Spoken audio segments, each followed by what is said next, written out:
திமுகவுடைய இன்னொரு வடிவம் தான் தாவேகா அப்படிங்கிறதுல மாற்று கருத்தெல்லாம் ஒன்றும் கிடையாது. அதிமுக ஆட்சியில தீர்மானம் நிறைவேற்றப்பட்டது, திமுக ஆட்சியில தீர்மானம் நிறைவேற்றப்பட்டது, இன்னைக்கு தாவேகா ஆட்சியிலையும் அதே தீர்மானம் நிறைவேற்றப்பட்டிருக்கிறது. அதாவது மக்களை எப்படி ஏமாத்துறது அப்படிங்கறத தான் இவங்க திரும்ப திரும்ப திரும்ப பண்ணிக்கிட்டே இருக்காங்க. எப்ப பாரு பாசிச பாஜக மேல படிய போட்டு, மத்திய அரசாங்கத்து மேல படிய போட்டு, அவங்க தான் நீட் தேர்வை கொண்டு வந்தார்கள் சொல்லி இந்த அரசியலை எத்தனை நாள் சார் பண்ணிட்டு இருப்பீங்க? நாட்டுடைய உச்சபட்ச அதிகார அமைப்பு உச்சநீதிமன்றம் ஒரு தீர்ப்பு கொடுத்தால் அதை ஏற்றுக்கொள்ள வேண்டும். SIR கொண்டு வந்தாங்க மத்திய அரசாங்கம். என்ன சொன்னாங்க? அஜ்ஜோ, சிறுபான்மையின மக்களுக்கு எதிரானது, சிறுபான்மையின மக்களை வாக்காளர் பட்டியலிலிருந்து நீக்கி இந்துக்களின் வாக்குகளை மட்டும் வைத்து பாஜக ஜெயிப்பதற்காக கொண்டு வரப்பட்டது. உங்களுடைய இந்த அடையாள அரசியலை எப்பதான் நிறுத்துவீங்க? ஃபாரின் கான்ட்ரிபியூஷன் ரெகுலேஷன் ஆக்ட் முதல்ல கொண்டு வரப்பட்டது 1976. அப்போது நடந்தது காங்கிரஸ் ஆட்சி. அப்போது பிரதமராக இருந்தது இந்திரா காந்தி. வக்ஃப் வாரிய திருத்த சட்டம் இஸ்லாமியர்களுக்கு எதிரானது, FCRA சட்டம் கிறிஸ்துவர்களுக்கு எதிரானது. TVK = DMK. திமுகவுடைய இன்னொரு வடிவம் தான் தாவேகா அப்படிங்கிறதுல மாற்று கருத்தெல்லாம் ஒன்றும் கிடையாது. ஆனா திராவிட கட்சிகள் அளவுக்கு தாவேகா இன்னும் விஷமாகல அப்படிங்கிறதுனாலதான் இன்னைக்கு அவங்களுடைய சில முன்னெடுப்புகளை நம்ம ஆதரிக்கிறோம். ஆனா நேற்று சட்டமன்றத்துல என்ன நடந்தது? திமுக ஆட்சியில் இருந்தால் என்னவெல்லாம் செய்யுமோ அதையே தான் தாவேகாவும் செய்திருக்கிறது. நீட்டுக்கு எதிராக தனி தீர்மானம், FCRA சட்ட திருத்தத்திற்கு எதிராக தனி தீர்மானம், இன்றைக்கு தொகுதி மறுவரையறை சட்டத்துக்கு எதிராக தனி தீர்மானம். இதை திமுக இருந்தாலும் இதையே தான் பண்ணியிருப்பாங்க. முதல்ல இந்த தீர்மானங்களுக்கு ஏதாவது அதிகாரம் இருக்கிறதா, ஏதாவது மதிப்பு இருக்கிறதா அப்படின்னு கேட்டீங்கன்னா ஒண்ணுமே கிடையாது. நீங்க கூகுள்ல போய் சர்ச் பண்ணி பாருங்க. சட்டமன்றத்தில் நிறைவேற்றப்படும் தீர்மானத்திற்கு ஏதேனும் அதிகாரம் இருக்கிறதா, ஏதேனும் பவர் இருக்கிறதா அப்படின்னு பாருங்க. கிடையாது, எதுவுமே கிடையாது. ஆனாலும் சட்டமன்றத்துல ஏன் தீர்மானம் நிறைவேற்றுறாங்க? அப்படி நிறைவேற்றப்படும் தீர்மானங்கள் சட்டமன்ற உறுப்பினர்களின் ஒட்டுமொத்த குரலாக இருக்கும். இதுதான் தமிழக மக்களின் நிலைப்பாடு, இதுதான் தமிழக மக்களின் கருத்து அப்படிங்கிறத வலியுறுத்துவதற்காகத்தான் இந்த தீர்மானங்கள் நிறைவேற்றப்படுகிறது. ஆனா இங்க இருக்கக்கூடிய எல்லா கட்சிகளும் ஒரு பக்கம் நின்றுட்டு அவங்க சொல்றதுதான் ஒட்டுமொத்த தமிழக மக்களுடைய கருத்து அப்படின்னு சொல்றாங்க. பாத்தீங்களா? அதற்கு அவர்கள் எதை காரணமாக சொல்கிறார்கள்? இங்க 234 தொகுதியுடைய பிரதிநிதிகள் இருக்காங்க. அந்த பிரதிநிதிகளை தேர்ந்தெடுத்தது யாரு? அந்த தொகுதி மக்கள். அப்போ அந்த தொகுதி மக்களுடைய குரலாகத்தான் அந்த பிரதிநிதி ஒலிப்பார். அந்த பிரதிநிதி என்ன சொல்கிறாரோ அதுதான் அந்த தொகுதியின் குரல், அந்த தொகுதியின் கருத்து அப்படிங்கிறது தான் இவங்க இப்படி கொண்டு போறாங்க. ஆனா உண்மை அப்படியான்னு கேட்டீங்கன்னா கண்டிப்பாக கிடையாது. நீட் தேர்வுக்கு தமிழகம் முழுவதும் எதிர்ப்பு தெரிவிக்கிற மாதிரியும், நீட் தேர்வு வேணும்னு யாருமே கேட்காத மாதிரியும் அவங்க எல்லாம் சொல்லிட்டு இருக்காங்க. நீட் தேர்வு 10 வருஷம் ஆச்சு. அதிமுக ஆட்சியில தீர்மானம் நிறைவேற்றப்பட்டது, திமுக ஆட்சியில தீர்மானம் நிறைவேற்றப்பட்டது, இன்னைக்கு தாவேகா ஆட்சியிலையும் அதே தீர்மானம் நிறைவேற்றப்பட்டிருக்கிறது. என்ன பலன்? தீர்மானம் நிறைவேற்றினா என்ன நடக்க போகுது? அதாவது மக்களை எப்படி ஏமாத்துறது அப்படிங்கறத தான் இவங்க திரும்ப திரும்ப திரும்ப பண்ணிக்கிட்டே இருக்காங்க. திமுகவாகட்டும், அதிமுகவாகட்டும், இல்ல இங்க இருக்கக்கூடிய மற்ற கட்சிகளாகட்டும். பாமகவுடைய MLA சௌமியா அன்புமணியை பற்றி 2 நாளைக்கு முன்னாடி தான் பாராட்டி பேசினேன். நேற்று அவங்க என்ன சொல்றாங்க? நீட் தேர்வு இருக்கவே கூடாது, நீட் தேர்வினால் இன்னொரு தற்கொலை நடக்கவே கூடாது, இன்னொரு உயிர் பறிபோக கூடாது அப்படின்னு சொல்றாங்க. நீட் தேர்வுல மட்டும்தான் இங்க உயிர் பறிபோயிட்டு இருக்கா? நீட் தேர்வுனால தற்கொலை நடக்குது, அதனால நீட் தேர்வை நாங்கள் ரத்து செய்வோம் அப்படின்னா இங்க எத்தனையோ விஷயங்களால தற்கொலை நடந்துகிட்டு இருக்கு. மதுவுனால எத்தனை கொலைகள் நடந்துகிட்டு இருக்கு, எத்தனை தற்கொலைகள் நடந்துகிட்டு இருக்கு, எத்தனை குடும்பம் நாசமா போயிட்டு இருக்கு. அதற்கு நீங்க குரல் கொடுக்குறீங்களா? இந்தியாவிலேயே அதிக சாலை விபத்துகள் நடக்கிறது தமிழ்நாட்டுல. சாலை விபத்துகளில் அதிக மரணம் நடப்பதும் தமிழ்நாட்டுல மட்டும்தான். அதற்கு என்னைக்காவது யாராவது குரல் கொடுத்திருக்கீங்களா? வருஷத்துக்கு 1.5 லட்சம் பேர் செத்துட்டு இருக்காங்க. ஆனா நீங்க நீட் தற்கொலை அப்படின்னு சொல்லி அதை மட்டும் போக்கஸ் பண்ணி உங்களுடைய அஜெண்டாவுக்கு வேலை பார்த்துக்கிட்டு இருக்கீங்க. சரி, தீர்மானம் நிறைவேற்றுறீங்க. தீர்மானம் நிறைவேற்றுவதால் என்ன நடக்க போகுது? ஒண்ணுமே கிடையாது. நீட் தேர்வை கட்டாயமாக்கியது உச்சநீதிமன்றம். உச்சநீதிமன்றத்துல போயிட்டு நீங்க மறுசீராய்வு மனு போட்டு இதை கண்டிப்பா விசாரிச்சே ஆகணும் அப்படின்னு வாதாடாம திரும்ப திரும்ப அதை வச்சு அரசியல் பண்ணிக்கிட்டு இருக்கீங்களே, உங்களுக்கு எல்லாம் வெக்கமாவே இருக்காதா? ஏன் மக்களை இப்படி ஏமாத்துறீங்க? ஏன் மக்களை இப்படி முட்டாளாக்குறீங்க? என்னைக்காவது யாராவது ஒருத்தர் நீட் தேர்வை கட்டாயமாக்கியது உச்சநீதிமன்றம், உச்சநீதிமன்றத்துல வழக்கு போட்டு உச்சநீதிமன்றத்துல தீர்ப்பை மாத்த சொல்லுங்க அப்படின்னு நீ பேசி என்னைக்காவது கேட்டிருக்கீங்களா? எப்ப பாரு பாசிச பாஜக மேல படிய போட்டு, மத்திய அரசாங்கத்து மேல படிய போட்டு, அவங்கதான் நீட் தேர்வை கொண்டு வந்தார்கள்னு சொல்லி இந்த அரசியலை எத்தனை நாள் சார் பண்ணிட்டு இருப்பீங்க? எங்களை எல்லாம் பார்த்தா கேனத்தனமா தெரியுதா உங்களுக்கு எல்லாம்? எங்களுக்கு அறிவு இருக்கு சார், உங்களை மாதிரி முட்டாள்கள் கிடையாது நாங்கெல்லாம். எல்லாரும் ஒரே குரல்ல ஒரு பொய்ய சொன்னா நாங்கெல்லாம் நம்பிடணுமா? அதுதான் தமிழ்நாட்டுடைய குரலா? அடிப்படை அறிவு இருக்கிறவன் யாருமே வந்து சட்டமன்றத்துல நேற்று நடந்த விஷயத்த ஒத்துக்கவே மாட்டாங்க. உச்சநீதிமன்றம் தீர்ப்பு கொடுத்திருக்கு, அதற்கு எதிராக நீங்கள் தீர்மானம் நிறைவேற்றுவீர்கள். இப்ப இதே மாதிரி எல்லா மாநிலங்களும் செய்ய ஆரம்பிச்சா இதற்கு என்ன தீர்வு? கர்நாடகாவில் மேகதாது அணை கட்டக்கூடாதுன்னு உச்சநீதிமன்றம் சொல்லியிருக்காங்க. அதற்கு எதிராக கர்நாடக சட்டமன்றம் தீர்மானம் நிறைவேற்றி இதுதான் கர்நாடகத்துடைய குரல், அதனால நாங்க அணை கட்டியே தீர்வோம்னு சொன்னா நீங்க தமிழ்நாட்டில் இருக்கிறவங்க எல்லாம் ஒத்துக்குவாங்களா? முல்லை பெரியாறு அணை எல்லாம் ரொம்ப ஸ்ட்ராங்கா இருக்கு, எந்த பிரச்சனையுமே கிடையாது, முல்லை பெரியாறு அணையை இடிக்க முடியாது அப்படின்னு சொல்லி உச்சநீதிமன்றம் உத்தரவு போட்டிருக்கு. கேரளாவில் இருக்கக்கூடிய எல்லா கட்சிகளும் இணைந்து சட்டமன்றத்தில் தீர்மானம் நிறைவேற்றி முல்லை பெரியாறு அணையை நாங்கள் இடிக்க போகிறோம் அப்படின்னு சொன்னாங்கன்னா தமிழ்நாட்டில் இருக்கிறவங்க எல்லாம் ஒத்துக்குவீங்களா? அப்ப அது மாநில உரிமை தானே.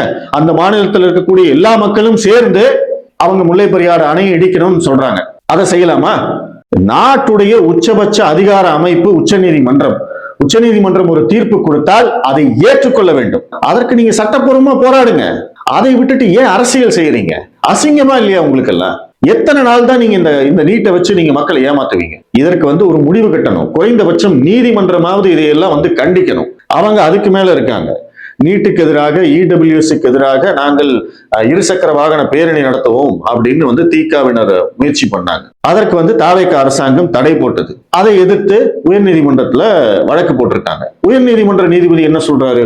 அதை எப்படி ஜனநாயக பூர்வமாக போராட்டம் செய்வதற்கு இந்த அரசாங்கம் அனுமதி மறுக்க முடியும் அப்படின்னு கேட்கிறாங்க. எனக்கு உண்மையிலேயே ஒண்ணு புரியலைங்க. உச்ச நீதிமன்றம் ஒரு தீர்ப்பு கொடுத்திருக்காங்க, நீட் தேர்வு கட்டாயம்னு சொல்லியாச்சு. இடபிள்யூஎஸ்க்கு எதிராகவும் உச்ச நீதிமன்றத்தில் வழக்கு போடப்பட்டது. உச்ச நீதிமன்றம் அந்த இடஒதுக்கீடு உறுதி செய்தது. அப்ப இவங்க எதை எதிர்த்து போராடுறாங்களோ அதை உறுதி செய்தது யார்? உச்ச நீதிமன்றம். ஆனா இங்க உயர் நீதிமன்றம் என்ன சொல்றாங்க? நீங்க அதற்கு எதிராக போராடலாம் அப்படின்னு சொல்றாங்க. என்னங்க சட்டம் இதெல்லாம்? இவங்க போராடலாம், அதை நீக்கலாம் அப்படின்னா எதற்காக உச்ச நீதிமன்றம் தீர்ப்பு கொடுக்கணும்? அப்ப உச்ச நீதிமன்றம் தப்பா தீர்ப்பு கொடுத்திருக்குன்னா சொல்லுங்க, அதையாவது சொல்லுங்க. உச்ச நீதிமன்றம் நீட் தேர்வை உறுதி செய்தது தவறு, அதனால் இவர்களுக்கு நான் போராட அனுமதி அளிக்கிறேன்னு உயர் நீதிமன்ற நீதிபதி சொல்லட்டும்.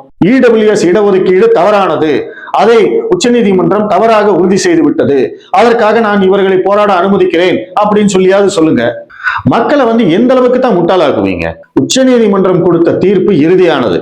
அதை எதிர்த்து நீங்கள் போராட வேண்டும் என்றால் உச்ச நீதிமன்றத்தில் போய் போராடட்டும். யார் வேண்டான்னு தடுத்தா? அதற்கு வாய்ப்பு இருக்கு. மறுசீராய்வு மனு போடுங்க. ஏற்கனவே 5 நீதிபதிகள் கொண்ட அமர்வு தீர்ப்பு கொடுத்திருக்கு. அதை 7 நீதிபதிகள் கொண்ட அமர்வு விசாரிக்கணும்னு சொல்லுங்க. இந்த டேட்டாவை எல்லாம் எடுத்து கொண்டு போய் காமிங்க. பாருங்க, கிராமப்புற மாணவர்கள் மருத்துவராக முடியல, இத்தனை பேர் தற்கொலை பண்ணிக்கிறாங்க, நீங்க கொடுத்த தீர்ப்பு தான் காரணம், இதற்கு நீங்க மறுபடியும் விசாரணை நடத்தி ஒரு நல்ல தீர்வு கொடுங்க அப்படின்னு சொல்லுங்க. இதே மாதிரி மற்ற மாநிலங்கள்ல இருக்கிறவங்க எல்லாம் வரட்டும். அதையெல்லாம் செய்யாம திரும்ப திரும்ப திரும்ப அரசியலை பண்ணிக்கிட்டு உண்மையிலேயே ரொம்ப கேவலமா இருக்குங்க. எந்த அளவுக்கு மக்களை முட்டாளாக்குறாங்க அப்படிங்கறது பாருங்க. அதை நினைச்சாதான் நம்மளுக்கு எல்லாம் கோபமா வருது. அதற்கு அடுத்து இந்த FCRA சட்டத்துக்கு எதிராக நேற்று தனி தீர்மானம். இதேதான் வக்பு வாரிய திருத்த சட்டத்துக்கு எதிராக பண்ணாங்க. என்ன நடந்தது? திமுக ஆட்சியில் இருக்கிற போது வக்பு வாரிய திருத்த சட்டம் கொண்டு வந்தது பாஜக. அதை எதிர்த்து தீர்மானம் நிறைவேற்றியது திமுக. இன்னைக்கு சட்டம் அமல்ல இருக்கு. என்ன நடந்தது? அப்புறம் என்னத்துக்கு இந்த கன்றாவி அரசியல்? உங்களுடைய இந்த அடையாள அரசியலை எப்பதான் நிறுத்துவீங்க? தமிழ்நாட்டில் இருக்கிற எல்லா கட்சிகளையும் நான் கேட்டுக்கிறேன். நடக்கவே நடக்க சாத்தியம் இல்லாத ஒரு விஷயத்துக்காக தேவையே இல்லாம சட்டமன்ற நேரத்தை வீணடித்து அந்த அடையாள அரசியலை செய்ய வேண்டிய கட்டாயம் என்ன? இங்க இருக்கக்கூடிய எல்லா கட்சிகளும் அதான பண்றீங்க. எதுக்காக பண்றீங்க? மக்களை ஏமாத்துறதுக்கு. திரும்ப திரும்ப திரும்ப அதே தான் பண்ணிட்டு இருக்கீங்க. அப்ப இந்த லட்சணத்துல நாங்க மாற்றம் கொண்டு வருகிறோம் அப்படின்னு வேற தாவேகா சொல்றாங்க. என்ன மாற்றம் கொண்டு வந்தீங்க? உங்களுக்கு உண்மையிலேயே மாற்றம் அப்படின்னா எதிர்கட்சிகள் நீங்க தீர்மானம் நிறைவேற்றுங்கன்னு சொன்னா இது வரைக்கும் நீங்க எத்தனை தீர்மானம் நிறைவேற்றிருக்கீங்க? அந்த தீர்மானத்தின் மூலமாக நடந்தது என்ன? இனிமே இந்த மாதிரி அடையாள அரசியலை நான் பண்ண மாட்டேன், சட்டமன்றத்துல தீர்மானம் நிறைவேற்ற முடியாது, நான் உச்ச நீதிமன்றத்துல போய் வழக்கு போட போறேன், சட்ட போராட்டம் நடத்துவேன் அப்படின்னு சொல்லுங்க. அது மாற்றம். திமுக செஞ்சதையே அதிமுக செஞ்சதையே நீங்களும் செஞ்சு மக்களை ஏமாத்துறதுக்கு பேர் என்னங்க மாற்றம்? இந்த FCRA திருத்தத்துக்கு எதிராக தீர்மானம் கொண்டு வரும்போது அமைச்சர் ராஜ்மோகன் அதை முன்மொழியும் போது அவர் அந்த சட்டத்தை பற்றி சில விஷயங்களை சொல்றார். இந்த சட்டம் 2010ஆம் ஆண்டு கொண்டு வரப்பட்டது அப்படின்னு சொல்றார். இது முடிஞ்சதுக்கு அப்புறமா இந்த தீர்மானத்தை ஆதரித்து மனிதநேய மக்கள் கட்சியுடைய தலைவர் ஜவாஹருல்லா அவர் பேசுறார். அவர் பேச ஆரம்பிக்கிற போது என்ன சொல்றாரு அப்படிங்கறத நீங்களே பாருங்க. அமைச்சர் அவர்கள் இந்த தீர்மானத்தை முன்மொழிந்த போது இந்த வெளிநாட்டு பங்களிப்பு ஒழுங்குமுறை சட்டம் FCRA சட்டம் 2010 நிறைவேற்றப்பட்டது என்று குறிப்பிட்டார்கள். இல்லை, அந்த சட்டம் 1996 மரியாதைக்குரிய அடல் பிஹாரி வாஜ்பாய் அவர்கள் பிரதமராக இருந்த காலகட்டத்தில் கொண்டு வரப்பட்ட ஒரு சட்டம். அமைச்சர் ராஜ்மோகன் 2010 தான் இந்த சட்டத்தை கொண்டு வந்தாங்க அப்படின்னு சொல்றாங்க. அது தவறு. இந்த சட்டம் 1996 வாஜ்பாய் ஆட்சி காலத்தில், பாஜக ஆட்சி காலத்தில் கொண்டு வரப்பட்டது அப்படின்னு சொல்றாரு.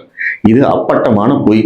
இந்த சட்டத்தை பத்தி எதுவுமே தெரியாம வேணும்னே இந்த சட்டத்தை வைத்து மக்களை முட்டாளாக்க, மக்களை திசை திருப்பும் வேலையைத்தான் ஜவஹர்லா பண்ணிட்டு இருக்காரு. குறிப்பாக சிறுபான்மையின மக்களுக்கு பாஜக மீது வெறுப்பு வர வேண்டும் என்பதற்காகவே இப்படிப்பட்ட ஒரு பொய்யை சொல்றார். பச்சை பொய்யை சட்டமன்றத்தில் சொல்றார். ஃபாரின் கான்ட்ரிபியூஷன் ரெகுலேஷன் ஆக்ட் முதல்ல கொண்டு வரப்பட்டது 1976. அப்போது நடந்தது காங்கிரஸ் ஆட்சி. அப்போது பிரதமராக இருந்தது இந்திரா காந்தி. இந்திரா காந்தியின் ஆட்சியில் தான் இந்த FCRA சட்டம் அப்படிங்கிறது முதல்ல கொண்டு வரப்பட்டது. இதுல அயனி என்ன அப்படின்னு கேட்டீங்கன்னா, அந்த FCRA சட்டம் முதல்ல கொண்டு வரும்போது இந்தியாவில் பாஜக என்ற கட்சியே கிடையாது. ஆனா இன்னைக்கு இந்த பழியை தூக்கி யார் மேல போடுறாரு? பாஜக மேல. 1984 தான் பாஜக என்ற கட்சி உதயமாகி தேர்தலில் போட்டியிட்டது. ஆனா அதுக்கு 8 வருஷத்துக்கு முன்னாடியே இந்த சட்டம் கொண்டு வரப்பட்டு விட்டது. அதற்கு பிறகு 1984 ராஜீவ்காந்தி பிரதமராக இருந்த போது அவர் மீண்டும் இந்த FCRA சட்டத்தில் திருத்தம் கொண்டு வருகிறார். அந்த FCRA சட்டத்தை வலிமைப்படுத்துகிறார். 1984 பிறகு 2010 இதற்கு நடுவுல எத்தனை பிரதமர்கள் வந்தாங்க?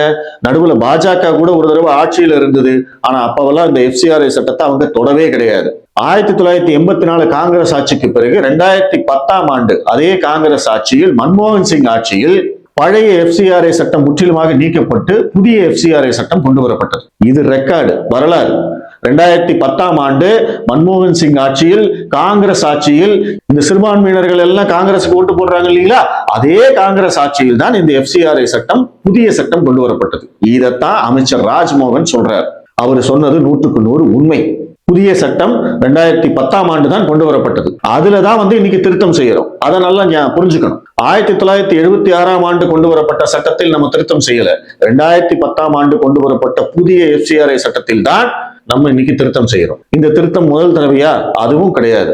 ஏற்கனவே 2020 பாஜக அரசு ஒரு திருத்தம் செய்திருக்கிறது. ஆனா அதற்கு முன்னாடியே இந்த சட்டம் வலிமையாக இருக்கிறது. ஃபாரின் ஃபண்ட்ஸை எப்படி வாங்கணும், எப்படி அக்கவுண்டிங் பண்ணணும், அதுல தவறு நடந்தா என்ன நடக்கும், இப்படி எல்லாமே காங்கிரஸ் அரசாங்கமே விதிகளை கொண்டு வந்திருக்கிறது. 1976 கொண்டு வரப்பட்ட அந்த சட்டத்தை முதலில் பாஜக திருத்தியதே 2020 தான்.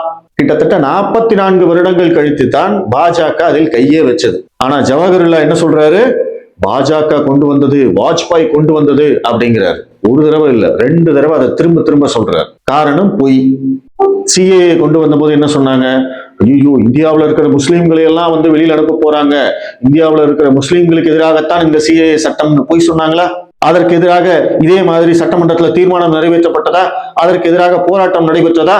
இன்னைக்கு CAA சட்டம் அமலுக்கு 7 வருஷம் ஆச்சு. எந்த முஸ்லீம்கள் போயிட்டாங்க? எந்த முஸ்லீம்களுக்கு பாதிப்பு? ஒரு முஸ்லீம்களுக்கு கூட பாதிப்பு கிடையாது. வக்பு வாரிய திருத்த சட்டம் கொண்டு வந்த உடனே ஐயோ, வக்பு வாரிய சொத்துக்களை எல்லாம் அரசாங்கம் எடுத்துக்கொள்ள பார்க்கிறது, இது முஸ்லீம்களுக்கு எதிரானது, இது இஸ்லாமியர்களுக்கு எதிரானது, சிறுபான்மையின மக்களுக்கு எதிரானது அப்படின்லாம் சொல்லி எல்லாம் பண்ணாங்களா? தீர்மானம் நிறைவேற்றினாங்களா?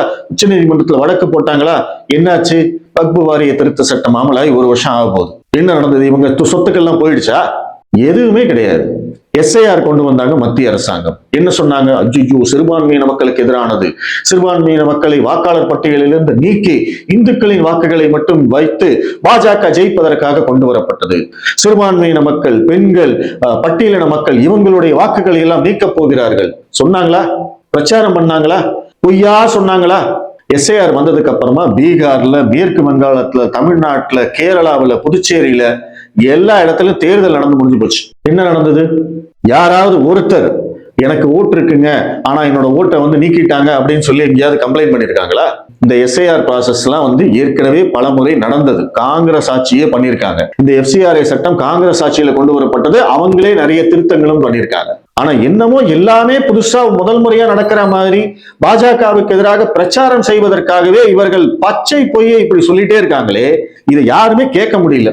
ஒவ்வொரு முறையும் பாஜகவுக்கு எதிராக அரசியல் செய்வதற்காகவே இப்படி பொய்ய சொல்லிட்டு இருக்காங்க. வக்பு வாரிய திருத்த சட்டம் இஸ்லாமியர்களுக்கு எதிரானது, FCRA சட்டம் கிறிஸ்துவர்களுக்கு எதிரானது. ஆனா கடைசியா பாருங்க, எதுவுமே நடக்காது. இந்த FCRA சட்ட திருத்தம் எல்லாம் ஏற்கனவே வலிமைப்படுத்தப்பட்டு விட்டது. இப்ப இன்னும் கூர்மைப்படுத்துகிறார்கள், இன்னும் கொஞ்சம் சில விதிகளை சேர்க்கிறார்கள், அவ்வளவுதான் வித்தியாசம், வேற ஒண்ணுமே கிடையாது. ஆனா மோகன் சி லாசரஸ், இந்த பாஸ்டர் ஒருத்தர் இருப்பார் இல்லையா, திமுகவுடைய அல்லக்கை மாதிரியே சுத்திட்டு இருப்பார்ல, அவர் ஒரு கூட்டத்துல பேசுறாரு. என்ன பேசுறாரு? கர்த்தருடைய சொத்துக்களை பாஜக எடுத்துக்கொள்ள பார்க்கிறது அப்படின்னு பேசுறாரு. எவ்வளவு அப்பட்டமான வெறுப்பு இருந்தா இப்படி எல்லாம் பேச முடியும்? ஆனா இவங்களையெல்லாம் ஒண்ணுமே பண்ண முடியல.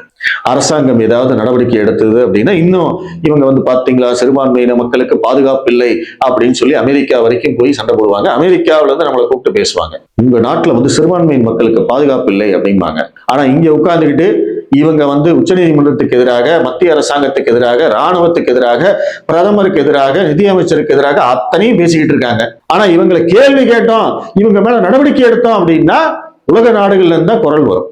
கேட்டா இவங்க சிறுபான்மையினர்களாமா, இவங்க பாதிக்கப்படுறாங்களாமா? உண்மையிலேயே பாதிக்கப்படுறது இந்துக்கள் தான். வக்பு வாரிய திருத்த சட்டம் வந்த உடனே தமிழ்நாட்டில் இருக்கிற அத்தனை கட்சிகளும், பாஜகவை தவிர அத்தனை கட்சிகளும் இஸ்லாமியர்களுக்காக நின்றாங்க. சரி, FCRA சட்ட திருத்தம் கொண்டு வரும்போது பாஜகவை தவிர இங்குள்ள அனைத்து கட்சிகளும் கிறிஸ்தவர்களுக்காக நிக்கிறாங்க. சரி, ஓகே. வக்பு வாரியத்தால திருச்செந்துறை அப்படிங்கிற ஒரு கிராமம் பாதிக்கப்பட்டது. தமிழகம் முழுவதும் எத்தனையோ இடங்கள் வக்பு வாரிய சொத்துக்களாக கையகப்படுத்தப்பட்டன. அப்பவெல்லாம் அந்த மக்கள் போராடினாங்களே, அவங்களுக்காக இந்த கட்சிகள் யாராவது நின்னாங்களா? பாஜகவை தவிர. அன்னைக்கு பாஜக தான் நின்னாங்க. அன்னைக்கு யாருமே அந்த கிராம மக்களுக்காகவோ இல்ல அந்த சொத்துக்கள் உரிமையாளர்களுக்காகவோ பேசல. அவங்களையெல்லாம் இவங்க இந்துக்கள்னு பார்க்கல, தமிழர்கள்னு பார்க்கல.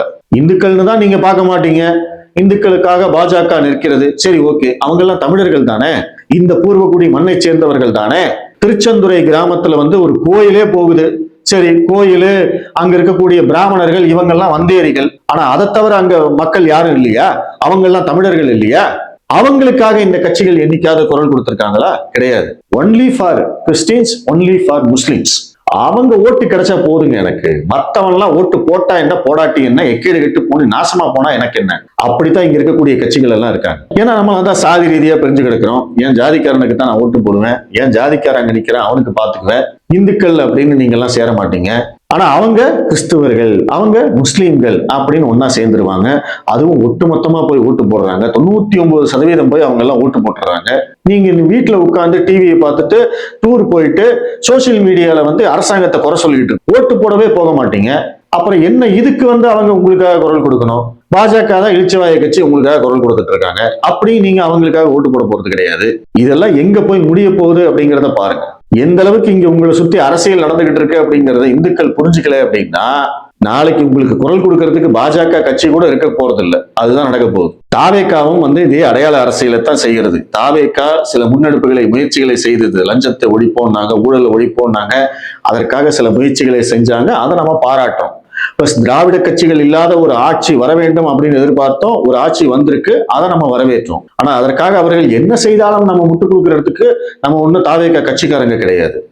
தவறு செய்யும் போது அதை தவறுன்னு கண்டிப்பா சுட்டி காட்டுவோம். நீட்டுக்கு எதிராக தீர்மானம் கொண்டு வந்தது தவறு, FCRA சட்டத்திற்கு எதிராக தீர்மானம் கொண்டு வந்தது தவறு, இன்றைக்கு டீலிமிட்டேஷனுக்கு எதிராக தீர்மானம் கொண்டு வர போகிறாங்க, அதுவும் தவறு. டீலிமிட்டேஷனே செய்யக்கூடாது, இப்ப இருக்கிற அதே நம்பர்ஸ் அப்படியே கண்டினியூ ஆகணும் அப்படின்னு சொல்றதுக்கு தாவேக்கா யாரு? 2 வருஷம் ஆச்சு நீங்க கட்சி ஆரம்பிச்சு. உங்களுக்கு என்ன தெரியும் அந்த டீலிமிட்டேஷன் ஹிஸ்டரியை பத்தி? அந்த டீலிமிட்டேஷனை கொண்டு வந்ததே காங்கிரஸ் தான் சார். இதுக்கும் அவங்க தான் சார் காரணம். மக்கள் தொகை அடிப்படையில் தொகுதி மறுவரை செய்ய வேண்டும் அப்படிங்கிற ஒரு சட்டத்தை கொண்டு வந்ததே காங்கிரஸ் கட்சி. அந்த காங்கிரஸ் கட்சி செய்த தவறுனால 50 வருடமாக தொகுதி மறுவரையை செய்யவே இல்லை. ஏற்கனவே ஒரு தடவை 25 வருஷம் தள்ளி போட்டாங்க. அடுத்து மறுபடியும் வாஜ்பாய் பீரியட்ல வந்த போது 25 வருஷம் ஃப்ரீஸ் பண்றோம், இந்த நம்பர் அப்படியே இருக்கட்டும் தள்ளி போட்டாங்க. இன்னைக்கு என்ன மக்கள் தொகை எவ்வளவு இருக்காங்க, ஒரு எம்பிக்கு எத்தனை பேர் இருக்காங்க, அதெல்லாம் எதுவுமே புரியாம தொகுதி மறுவரை வேண்டாம், ஏற்கனவே இருக்கிற நம்பரே போதும் அப்படின்னா ஏன் இதை சொல்றீங்க? ஏன்னா காங்கிரஸ் கட்சிக்கு தொகுதிகள் அதிகமாச்சு அப்படின்னா அவங்களால ஜெயிக்க முடியாது, அவங்களால மீண்டும் ஆட்சிக்கே வர முடியாத மாதிரி போயிடும். அவங்க அதற்காக தொகுதி மறுவரை சட்டத்தையே முற்றிலுமாக எதிர்க்கிறார்கள். நீங்களும் அதற்காக எதிர்க்கிறீங்க. பாஜக என்ன சொல்கிறது? மக்கள் தொகை அடிப்படையில் நாங்க செய்ய போறோம்னு சொல்றாங்களா? கிடையாது. அவங்க ப்ரொபோர்ஷனேட்டா பண்ண போறோம்னு சொன்னாங்க. எல்லாருக்கும் 50% இன்கிரிமெண்ட். நம்மளுக்கு இப்ப என்ன இருக்கோ அதுல இருந்து 50% இன்கிரிமெண்ட், உத்தரப்பிரதேசத்துக்கு என்ன இருக்கோ அதுல இருந்து 50% இன்கிரிமெண்ட். அதே மாதிரி நம்மளுடைய மாநிலத்திற்கான பங்கு அந்த சதவீத அடிப்படையில் எதுவுமே மாறாது. இந்த உறுதிமொழியை ஏப்ரல் மாசமே அமித்ஷா கொடுத்தாரு இல்ல, அப்ப என்ன சொன்னாங்க, ஐயோ மசோதால இதெல்லாம் இல்லைங்க அப்படின்னு மொக்கையான காரணத்தை சொன்னாங்க. நாட்டுடைய உள்துறை அமைச்சர் பாராளுமன்றத்துல லைவ்ல பேசுறாரு, அதை இவங்க நம்ப மாட்டாங்களாமா. சரி, அப்படி நம்பலன்னா அவரு தானே அம்பலமாவாரு, பாஜக என்ற கட்சி தானே அம்பலமாகும். பாராளுமன்றத்துல ஒண்ணு சொல்லிட்டு அவர் வேற ஒண்ணு செஞ்சாரு, வேறொரு மசோதா கொண்டு வராரு, தென்னக மாநிலங்களில் எல்லாம் வஞ்சிக்கும் அளவுக்கு ஒரு மசோதாவை கொண்டு வராரு அப்படின்னா அப்ப பாஜக என்ற கட்சிக்கு தென் மாநிலங்கள்ல மிகப்பெரிய வெறுப்பு வரும் இல்ல, மிகப்பெரிய எதிர்ப்பு வரும் இல்ல, அதை அவங்க யோசிக்க மாட்டாங்களா? ஆனா இத கூட யோசிக்காத அளவுக்கு எதிர்க்கட்சிகள் எல்லாம் முட்டாள் மாதிரி செயல்படுறாங்க. அந்த முட்டாள் லிஸ்ட்ல இன்னைக்கு தாவேக்காவும் சேர்ந்திருக்கு, டீலிமிட்டேஷன் வேண்டாம் அப்படின்னு. ஏன்னா காங்கிரஸ் கட்சிக்காக, எல்லாத்தையுமே காங்கிரஸ் கட்சிக்காக தான் பண்ணுவீங்களா சார்? உங்களுக்கு கூட்டணி ஓட்டு தான் முக்கியமா சார்? காவேரி பிரச்சனையை பேசுங்கன்னா அதை பேச மாட்டீங்க, ஏன்னா காங்கிரஸ் கட்சிக்கு ஆபத்து வந்துடும். ஏன்னா உங்க காங்கிரஸ் கட்சி தான் அங்க பிரச்சனை பண்ணிக்கிட்டு இருக்கு. மேகதாது அணை கட்டுறதை தடுத்து நிறுத்துங்க உங்க காங்கிரஸ் கட்சி கிட்ட பேசி அப்படின்னா அதை பேச மாட்டீங்க, ஏன்னா கர்நாடகாவில் காங்கிரஸ் ஜெயிக்கணும். இப்போ டீலிமிட்டேஷன் பிரச்சனை தமிழ்நாட்டுக்கு எக்ஸ்ட்ரா தொகுதிகள் கிடைக்கும் அப்படின்னா அது வேண்டாம், ஏன்னா காங்கிரஸ் கட்சி மறுபடியும் ஜெயிக்கணும். இன்னைக்கு காங்கிரஸ் கட்சிக்காகத்தான் தாவேக்கா இருக்கா? இதே தான் திமுக பண்ணிக்கிட்டு இருந்தது, இன்னைக்கு நீங்க பண்றீங்க. இன துரோகி காங்கிரஸ் அத்தனை துரோகம் பண்ணியிருக்காங்க. கச்சத்தீவு விவகாரத்திலிருந்து, இலங்கை இனப்படுகொலையிலிருந்து, மீனவர்கள் படுகொலையிலிருந்து, ஜல்லிக்கட்டு தடையிலிருந்து, கல்வியை மாநில பட்டியலிருந்து பொதுப்பட்டியலுக்கு மாத்தினதிலிருந்து அத்தனை துரோகமும் பண்ணது காங்கிரஸ்.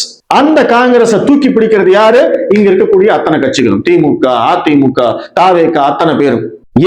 ஏன்னா அவங்களுக்கு சிறுபான்மையினர்கள் ஓட்டு போடுவாங்க. சிறுபான்மையினர்கள் காங்கிரசுக்கு மட்டும்தான் ஓட்டு போடுவார்கள். அவர்கள் எவ்வளவு துரோகம் செய்தாலும் காங்கிரசுக்கு தான் ஓட்டு போடுவார்கள். அதனால் தமிழர்களும் எத்தனை துரோகம் செய்தாலும் காங்கிரசுக்கு தான் ஓட்டு போட வேண்டும். இதை தவிர வேற ஏதாவது காரணம் இருக்கா உங்களுக்கு? ஒண்ணுமே கிடையாது. மக்களை தயவு செய்து முட்டாளாக்காதீங்க. இவ்வளவு துரோகத்தையும் செஞ்சுட்டு அந்த காங்கிரஸ் இத்தனை நாள் திமுகவுடைய முதுகுல சவாரி செஞ்சுட்டு இருந்தது, இன்னைக்கு தாவேக்கா உங்களுடைய முதுகுல சவாரி செஞ்சுட்டு இருக்கு. அவங்களை யாருமே கேள்வி கேட்க முடியாதபடி பொத்தி பொத்தி பாதுகாக்கிறீங்க. இங்க தமிழ்நாடு காங்கிரஸ் கட்சி தலைவர் அவ்வளவு திமிரா பேசிக்கிட்டு இருக்கா. டீலிமிட்டேஷனுக்கு ஆதரவு தெரிவிப்பவர்கள் எல்லாம் எட்டப்பறகலாமா? என்ன தெரியும் உங்களுக்கு எட்டப்பர்களை பத்தி? அதை விட கொடூரமான துரோகிகள் தான் காங்கிரஸ் கட்சியினர். அந்த கட்சிக்கு இன்னைக்கு மக்கள் எல்லாம் ஓட்டு போட்டுட்டாங்க அப்படிங்கிறதுக்காக அந்த துரோகம் எல்லாம் மறந்து போயிடுமா? இந்த வரலாறு மாறிடுமா? அதனால தமிழக முதலமைச்சர் விஜய் அவர்களுக்கு மக்கள் யாரும் முட்டாள்கள் கிடையாது. எங்களுக்கெல்லாம் எதுவுமே சிந்திக்க தெரியாது, நீங்க என்ன சொன்னாலும் நாங்கெல்லாம் நம்பிடுவோம் அப்படின்லாம் நினைக்காதீங்க. உண்மை எடுத்து சொல்றதுக்கு எத்தனையோ பேர் இருக்காங்க. மக்களுக்கு இன்னைக்கு புரியலையானால் இன்னைக்கா ஒரு நாள் புரியும். அன்னைக்கு நீங்க அவதிப்படுவீங்க. நீங்க உண்மையிலேயே மாற்றம் கொண்டு வரணும் அப்படின்னா இந்த மாதிரியான அடையாள அரசியலுக்கு செய்யாம மக்களுக்கு தேவை என்னமோ, எது சரியோ எது உண்மையோ அதை சொல்லி உங்களால அரசியல் செய்ய முடியுமான்னு பாருங்க. அதுதான் உண்மையான மாற்றம், அதுதான் தமிழ்நாட்டுக்கு தேவை. அதை புரிஞ்சுப்பீங்கன்னு நம்புறேன்.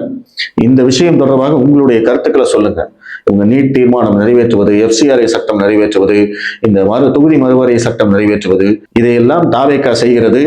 இதையெல்லாம் சரியா? உங்களுடைய கருத்து என்ன அப்படிங்கிறதையும் சொல்லுங்க. மீண்டும் சந்திப்போம். நன்றி.